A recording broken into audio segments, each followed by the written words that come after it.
Hello guys, welcome to my channel. Today we are going to see how to fix Roblox white screen glitch. Let's fix it guys.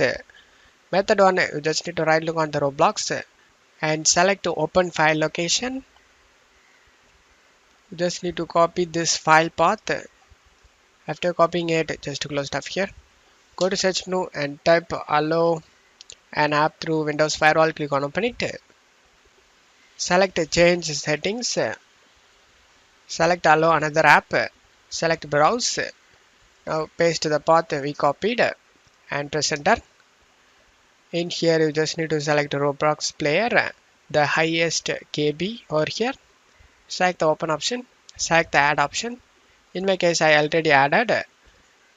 After adding the Roblox game client, you just need to make sure to check mark this private and public box, both boxes. After that select OK option, and now you can check if the problem solved or not.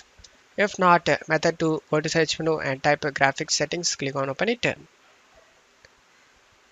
Select the browse option, paste the path we copied and press enter. Select the Roblox player highest KB over here and select the add option.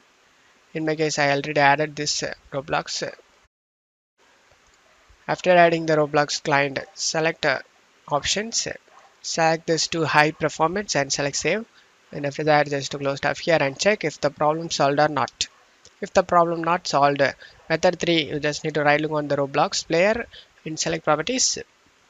Select compatibility tab and check mark run this program in compatibility mode for Windows 7 and check mark disable full screen optimizations and check mark run this program as an administrator and select apply and OK for save changes, and now your problem should be fixed.